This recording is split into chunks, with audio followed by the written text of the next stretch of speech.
Okay, let's unpack this. Let's do it. We are about to map the entire fuel economy of the human body, and honestly, it's one of the most sophisticated logistical operations on the planet. It really is. This deep dive into metabolism is, well, it's foundational. It's the master map for understanding pretty much everything the body does, from, running a marathon to simply thinking. That's right. Our mission today is to create a complete metabolic GPS for you. We're tracing where the body's energy comes from, where it goes, and how the entire system manages fuel supply. Especially in those really dynamic scenarios. Exactly, like shifting from a state of total abundance right after a meal to, say, deep fasting. So we're defining metabolism not just as a pile of chemical reactions, but as this organized system. Right. It's responsible for the interconversion of chemical building blocks, the complex pathways they take, and crucially, the elaborate hormonal and enzymatic mechanisms that regulate that entire flow. And this knowledge isn't just academic, is it? Not at all. Understanding normal, healthy metabolism is the essential prerequisite for grasping what goes haywire in disease. I mean, this covers everything. From simple nutritional deficiencies To complex enzyme defects, and most critically, major hormonal abnormalities, like you see in type 1 and type 2 diabetes mellitus. But it also covers necessary adaptations, like intense exercise or pregnancy. Okay, so let's start by defining the major roles. We categorize metabolism into three primary types. You can think of it as the construction crew, the demolition crew, and the central traffic controller. I like that. The anabolic pathways are definitely the construction crew. They handle the synthesis of complex compounds building protein from amino acids or generating reserves like glycogen and triacylglycerol. And these are endothermic, right? They require energy. They do. They require an investment of energy. And then the catabolic pathways are the demolition crew. Yep. They involve the breakdown of larger molecules, usually through oxidative reactions. And they're exothermic. They release energy, producing the reducing equivalents that ultimately power ATP synthesis. They're the pathways that, pay the bills. Linking these two crucial teams are the amphibolic pathways. The central crossroads of the system. They act both catabolically and anabolically. And the most example, of course, is the citric acid cycle. When you look at the energy scale of this operation, it's just massive. A 70-kilogram adult requires between 8 and 12 megajoules of energy daily. Which is roughly 1,920 to 2,900 kilocalories. That's a constant demand. And since most of us eat only 2 or 3 times a day, the body is engineered to constantly oscillate between fuel excess and fuel scarcity. It absolutely has to. That demands significant reserves, Yeah. glycogen in the liver and muscle, and the much larger reserve of triacylglycerol in adipose tissue. We also maintain a pool of what we call labile protein stores. And this balance is incredibly sensitive. If your energy intake consistently exceeds what you're burning, that surplus is, well, it's systematically stored as triacylglycerol. Leading to obesity. The body is relentlessly efficient at storing energy. But the flip side is just as serious. Oh, absolutely. If your intake is too low for too long, those reserves vanish. And once the fat is gone, amino acids from protein turnover, which should be used for replacing essential tissue proteins, are aggressively diverted for energy production. Which leads to emaciation, wasting, and eventually... A failure of vital systems, yes. Now let's move to the master principle that unites all of these reactions. The core insight is this.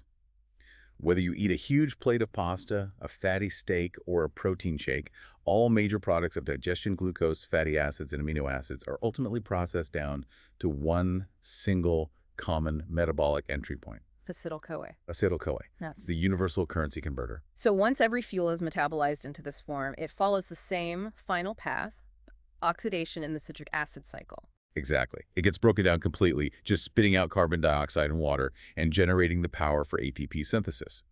This commonality is key to the body's flexibility. It allows all three macronutrients to be interconverted or burned efficiently based on need. Okay, let's trace those three major groups, starting with carbs, centered on glucose, which is the major fuel for most tissues. Right. The metabolic journey starts with glycolysis, which chops glucose into pyruvate. In aerobic tissues, where you have oxygen, pyruvate is converted directly to acetyl-CoA to feed that central cycle. But in anaerobic tissues, like red blood cells or muscle during a sprint, Pyruvate is instead reduced to lactate. but glucose is so much more than just fuel. Its other fates are just as important. Definitely. It can be stored efficiently as glycogen in the liver and muscle. Plus, there's a side route, the pentose phosphate pathway, which is vital for producing two things, NADPH. which is the key reductive power you need for synthesizing fatty acids, and ribose, which you need to make nucleotides. And the intermediate sugar molecules from glycolysis provide the glycerol backbone for building fats. Right, the glycerol moiety. And looking ahead, pyruvate and the citric acid cycle intermediates provide the crucial carbon skeletons required to synthesize many of the body's non-essential amino acids. Okay, moving on to our largest energy reserve, lipids. Fatty acids come either straight from the diet or are synthesized from scratch. De novo synthesis, yeah, from excess acetyl-CoA.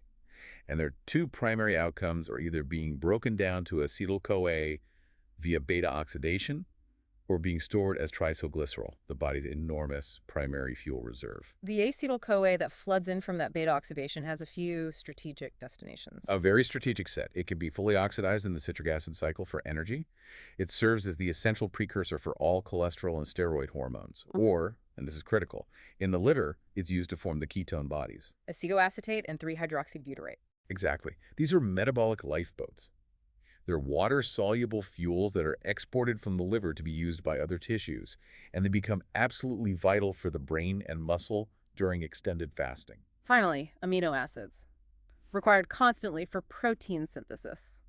And while we have to eat the essential ones, we can create the non-essential ones through simple shuffling reactions called transamination. When amino acids are broken down, that potentially toxic amino nitrogen gets stripped off. A process called deamination. And it's packaged into the benign form of urea, which is then excreted by the kidney. And the remaining carbon skeletons are incredibly versatile. They can be oxidized entirely to CO2, or they can be used for gluconeogenesis to create new glucose, or they can form acetyl-CoA and then ketone bodies. So if we connect this to the bigger picture, this diversity highlights their central role, not just as fuel, but as precursors for crucial molecules, things like hormones, epinephrine, thyroxine, and neurotransmitters. They're the ultimate metabolic multitaskers. Okay, here's where it gets really interesting for me. Integration and compartmentation. It's one thing to know the pathways, but how do specialized organs and even specialized parts of the cell divide the labor? Right. At the organ level, the liver is the unequivocal metabolic regulator. It acts like the body's central banking system. It gets pretty much all the water-soluble products of digestion glucose amino acids directly from the hepatic portal vein. So in the fed state, when there's a massive influx of sugar, the liver acts as a giant sponge. Exactly. It takes up excess glucose for immediate storage as glycogen or converts it into fat through lipogenesis. It's the gatekeeper that keeps your blood sugar from spiking uncontrollably. And in the fasting state, it reverses course completely. Completely.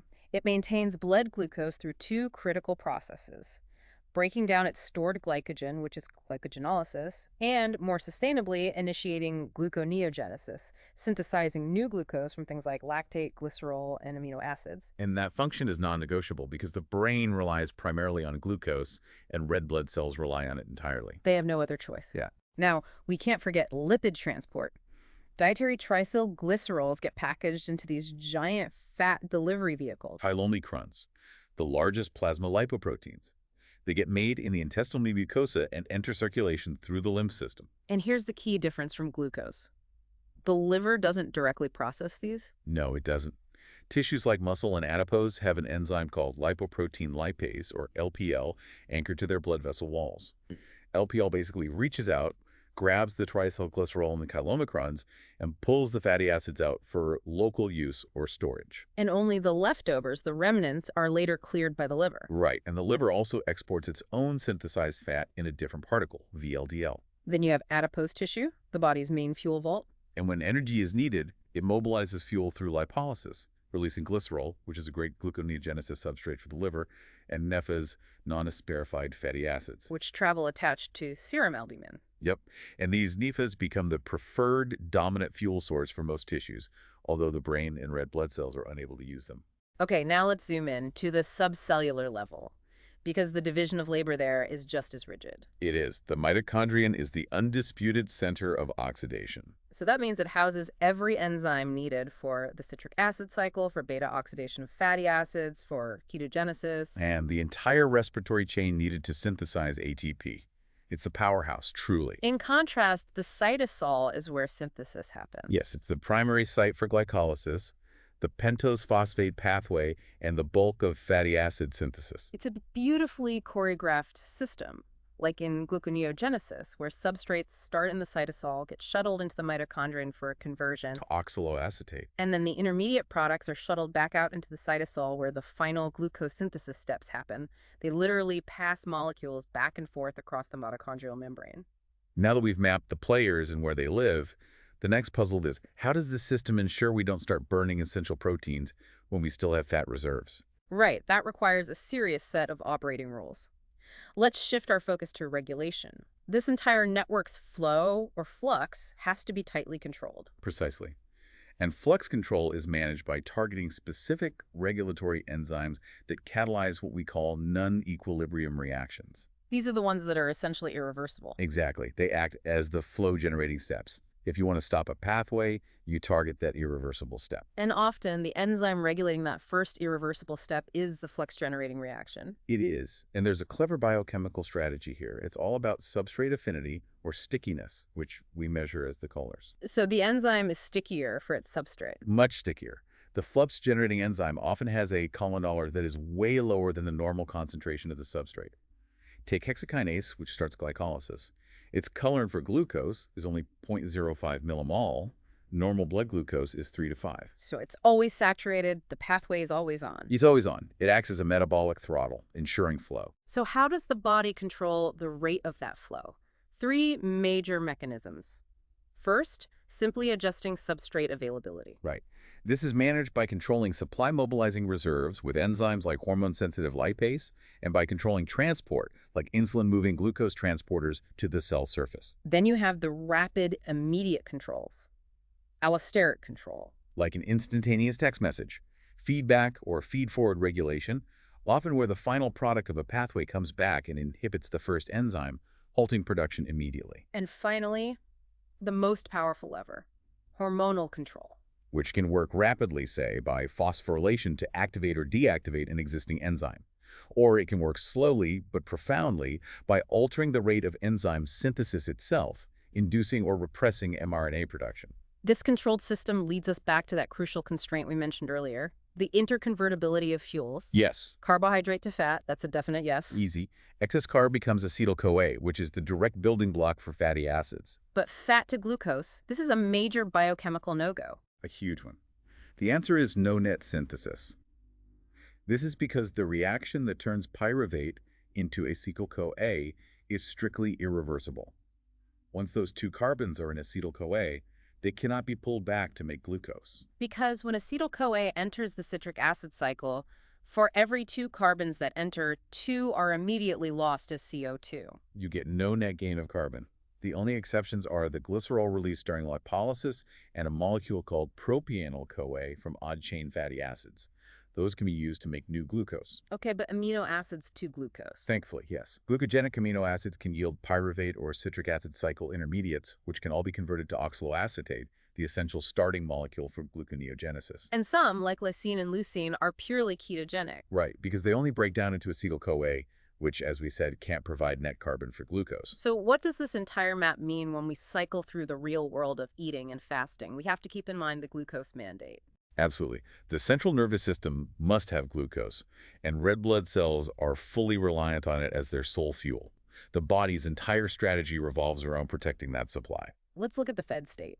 Right after a meal, glucose is the major fuel. Your respiratory quotient, or RQ, approaches 1.00. Which tells you you're burning almost pure carbohydrate. And insulin is the driving force here. Secreted by the pancreas, it causes the GLUT4 glucose transporters in muscle and adipose tissue to move to the cell surface, massively stimulating glucose uptake. The liver, though, plays a different game. Its glucose uptake is insulin independent. Instead, it uses an enzyme called glucokinase. Which has a very high dollars. Right, so it only gets really active when portal blood glucose levels are extremely high. It acts as a sensor and a safety valve. This lets the liver mop up excess glucose and divert it immediately into glycogen synthesis, a process insulin actively promotes. At the same time, insulin is activating LPL outside the cells to clear fat from the blood while inhibiting the release of stored fat from inside the cells. It's full-on reserve-building mode. Exactly. Now, the fasting state. The entire hormonal environment flips. Insulin plummets and glucagon secretion surges. Plasma glucose falls a bit, but the critical change is the marked rise in plasma nephas and ketone bodies. And the liver, responding to glucagon, starts its dual strategy. First, glycogenolysis. Second, its glucose 6-phosphatase releases free glucose into the blood, directing it solely to the brain and red blood cells. And this is key. Muscle glycogen can't contribute directly to blood glucose, so muscle has to adopt a glucose-sparing strategy. This is the elegance of the system. Muscle begins aggressively oxidizing the newly mobilized nephas as its preferred fuel. This fatty acid oxidation causes a buildup of acetyl-CoA. Which acts as a feedback inhibitor on the pyruvate dehydrogenase enzyme. Right, so because PDH is inhibited, accumulated pyruvate is forced into a different fate. It's converted to alanine. That alanine is then exported directly to the liver, where it becomes a major substrate for gluconeogenesis. It's a vital circulatory loop. And all that NEFA comes from the adipose tissue. Low insulin and high glucagon activate hormone-sensitive lipase, or HSO, causing massive lipolysis, releasing glycerol and NEFA. The NEFAs are transported by albumin and burned by the heart and muscle, greatly reducing their demand for that precious glucose. Meanwhile, in the liver, the sheer volume of NEFA being broken down leads to massive beta-oxidation, which generates far more acetyl-CoA than the citric acid cycle can handle, driving the excess into ketogenesis. These water-soluble ketone bodies are then exported, becoming an alternative fuel that can satisfy up to 20% of the brain's energy needs during a prolonged fast. This coordinated mobilization is why the system works. But let's connect this to the most severe clinical scenarios where the map just breaks down. Catastrophically. Look at prolonged starvation or cachexia, which you often see with advanced cancer. Once the fat reserves are gone, the body is forced into a mass catabolism of functional protein to get amino acids for fuel. Death occurs when irreplaceable essential tissue proteins are cannibalized. Yes, and cachexia just accelerates this process. And then the most profound failure of regulation is seen in uncontrolled type 1 diabetes mellitus. Absolutely. Here, the total lack of insulin's braking action combines with unopposed high levels of glucagon, resulting in a catastrophic feed-forward loop. It is. Without insulin, two things happen. First, tissues can't take up glucose and the liver keeps making more, causing severe hyperglycemia. Second, you get uninhibited lipolysis, flooding the bloodstream with a massive amount of NEFA substrate, which drives severe uncontrolled ketogenesis in the liver. The result is the life-threatening state of ketoacidosis. The coma is caused by the sheer acidity from the ketone bodies, combined with the high osmolality from the hyperglycemia. This crisis beautifully highlights the narrow margins this elegant interconnected system operates within. So let's recap the key takeaways you need to hold on to. First, acetyl-CoA is the common metabolic hub that connects all three major nutrients. Second, the system is rigidly compartmentalized. Oxidation in the mitochondria, synthesis and initial sugar breakdown in the cytosol. And third, regulation is a blend of lightning-fast allosteric control and slower but profound hormonal signals, managed by the delicate balance between insulin and glucagon. And the big rule: fatty acids cannot yield net glucose, but most amino acids can. You know, considering the immense fuel demands on the body, especially in high-stress states, it's just astonishing. It is. The rapidity with which the loss of a single hormonal signal, the lack of insulin's ability to slam the brakes on fat mobilization, can transition the body from homeostasis to a life-threatening crisis like ketoacidosis is truly remarkable. It really underscores just how responsive and incredibly integrated this metabolic map truly is. Thank you for engaging in this deep dive with us.